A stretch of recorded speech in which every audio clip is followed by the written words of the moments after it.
महात्मा गांधी की जीवनी में लिखा है कि बचपन में उन्होंने राजा हरिश्चंद्र फिल्म देखी थी। इसी फिल्म से उन्होंने सत्य व अहिंसा का पाठ सीखा और आजीवन वह सत्य व अहिंसा के मार्ग पर चलते रहे, ऐसा तमाम लोगों का कहना है। लेकिन इस बात से यह तो सिद्ध होता ही है कि फिल्मों का हमारे जीवन पर गहरा प्रभाव पड़ता है। कपड़ों से लेकर हेयर स्टाइल, खाना पीना, उठना बैठना, एक दूसरे से बात करने का तरीका, तमाम तरह के फैशन आदि जीवन से जुड़ी हर एक बात हम ज्यादातर फिल्मों से ही सीखते हैं। प्राचीन काल में जब गुरुकुल हुआ करते थे तब यह सब हमें गुरुकुल में सिखाया जाता था, परंतु वर्तमान शिक्षा पद्धति में और सब कुछ पढ़ाया जाता है परंतु संस्कार नहीं सिखाए जाते।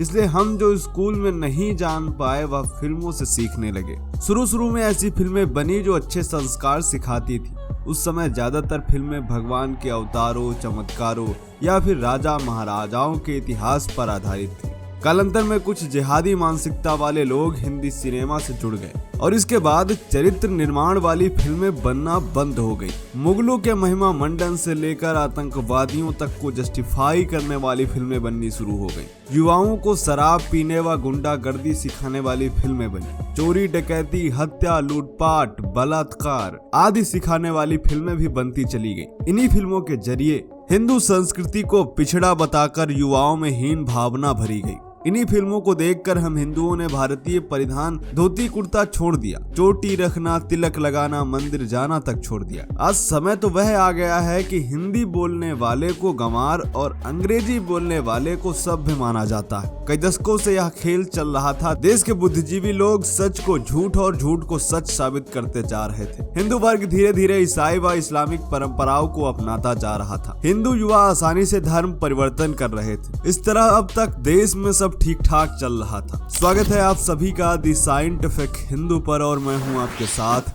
आपका दोस्त धीरेन्द्र। 11 मार्च 2022 को द कश्मीर फाइल्स नाम की एक फिल्म रिलीज हुई तो इस देश में बड़े बड़े सेकुलर जिहादी मानसिकता वाले वामपंथी बुद्धिजीवियों के पेट में दर्द होने लगा। हर तरफ से फिल्म का विरोध चालू हो गया। कारण यह कि यह फिल्म कश्मीरी हिंदुओं पर हुए अत्याचारों व नरसंहार को उजागर करने वाली सच्ची घटनाओं पर आधारित फिल्म है। बहुत से लोग सवाल कर रहे हैं कि 30 सालों से अब तक ऐसी फिल्म क्यों नहीं बनी। देश के न्यायालयों में अब तक कश्मीरी हिंदुओं पर संज्ञान क्यों नहीं लिया गया। पिछले 32 साल से कश्मीरी हिंदू रिफ्यूजी कैंप में क्यों रह रहे हैं। सरकारें अब तक उन्हें घर क्यों नहीं दे पाई। पूरे देश में हर तरफ कश्मीरी हिंदुओं को उनका घर व जमीन दिलाने की आवाजें उठने लगी। साथ ही नरसंहार के दोषियों को कड़ी सजा देने की मांग भी उठ रही है। वही एक वर्ग ऐसा भी है जो कह रहा है कि इस फिल्म से देश का माहौल खराब हो रहा है, इसलिए इसे बैन कर देना चाहिए। मित्रों, इस वर्ग को देश के माहौल की इतनी चिंता है तो इसे खुलकर कश्मीरी हिंदुओं के साथ आना चाहिए। उन्हें न्याय दिलाने के लिए आवाज उठानी चाहिए, परंतु नहीं। जो लोग नारा लगाते हैं तुम कितने अफजल मारोगे,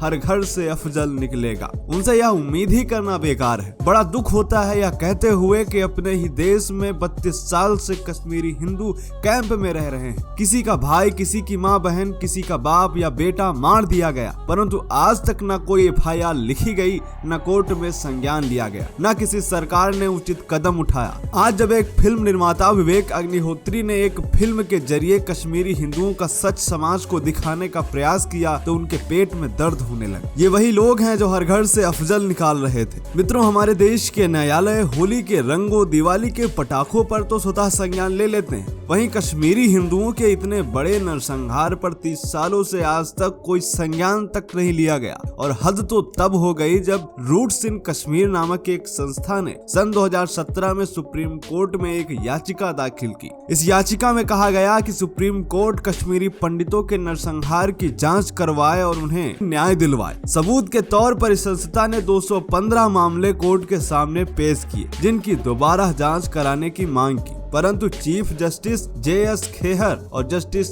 DY चंद्रचूड़ की बेंच ने रूट्स इन कश्मीर की याचिका खारिज कर दी और कहा कि इतने साल बाद इस घटना के सबूत जुटाना मुश्किल होगा। साथ ही याचिकाकर्ता को यह फटकार लगाई कि 27 साल से आप कहां थे। हमें ऐसा लगता है कि आप मीडिया की सुर्खियों में आने के लिए यह याचिका दायर किए। हम अब इस मामले को नहीं सुन सकते। जबकि इसी सुप्रीम कोर्ट ने 60 साल से अधिक पुराने मामलों को स्वतः संज्ञान में लिया है, क्योंकि वह केस एक खास वर्ग से जुड़े हुए थे। द कश्मीर फाइल्स फिल्म बनाने वाले विवेक अग्निहोत्री जी दावा कर रहे हैं कि यह फिल्म पूरी तरह सच्ची घटना पर आधारित है। फिल्म में दिखाए गए हर दृश्य के सबूत हमारे पास मौजूद हैं। मित्रों, इस फिल्म ने बॉलीवुड इंडस्ट्री को भी हिला दिया है। बहुत निर्माता अपनी फिल्म को लेकर चिंतित हैं। पिछले 3-4 दशकों में बॉलीवुड ने जो झूठ का आभा मंडल तैयार किया था, उसे इस फिल्म ने पूरी तरह समाप्त कर दिया है। बड़े बड़े फिल्म स्टारों को उनके द्वारा बोले गए झूठ पर शर्म आने लगी। मित्रों, घटिया से घटिया फिल्म का प्रमोशन करने वाले कपिल शर्मा ने द कश्मीर फाइल्स को प्रमोट करने से मना कर दिया और कारण बताते हुए कहा था कि इस फिल्म में कोई बड़ा स्टार नहीं है। शुरू में इस फिल्म को रिलीज होने में मात्र 600 स्क्रीन मुश्किल में मिली थी, परंतु जिसने भी यह फिल्म देखा वह फिल्म को प्रमोट करने लगा।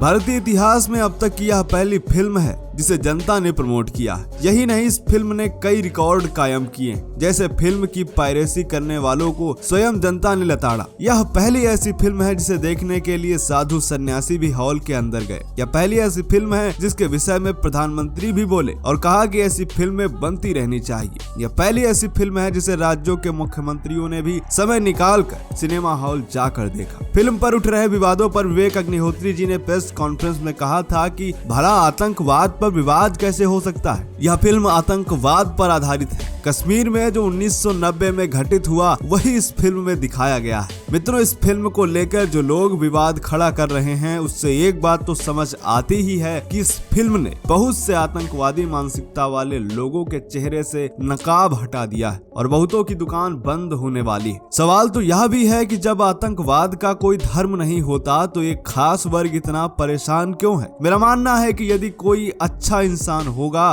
तो अन्याय व आतंकवाद के विरुद्ध ही खड़ा होगा, परंतु यह फिल्म आने के बाद वह लोग आतंकवाद के साथ ही खड़े नजर आ रहे हैं जो लोग कहते थे कि आतंकवाद का कोई धर्म नहीं होता। मित्रों, यहाँ यह भी बताते चले कि इस फिल्म को बनाने में लगभग 12 करोड़ रुपए खर्च हुए। वहीं इसकी कमाई उन फिल्मों को भी पीछे छोड़ रही है जिन्हें बनाने में 100 से 200 करोड़ रुपए भी लगे थे। यह फिल्म अब तक 200 करोड़ से भी ऊपर की कमाई कर चुकी है। इस फिल्म ने समाज में एक जागृति पैदा की है जिससे कश्मीरी पंडितों को न्याय दिलाने की आवाज उठने लगी है। क्योंकि सुप्रीम कोर्ट एक याचिका खारिज कर चुका है, इसलिए कश्मीरी हिंदुओं के नरसंहार मामले की दोबारा जांच के लिए राष्ट्रपति रामनाथ कोविंद के पास याचिका भेजी गई है। इस याचिका में कश्मीरी हिंदुओं के मामले की जांच के लिए SIT के गठन की मांग की गई है। उम्मीद है जल्द ही महामहिम राष्ट्रपति महोदय उचित कार्यवाही करेंगे। आपकी इस वीडियो के विषय में क्या राय है, कमेंट करें। मिलते हैं आपसे अगले वीडियो में, तब तक के लिए जय हिंद, जय भारत, वंदे मातरम।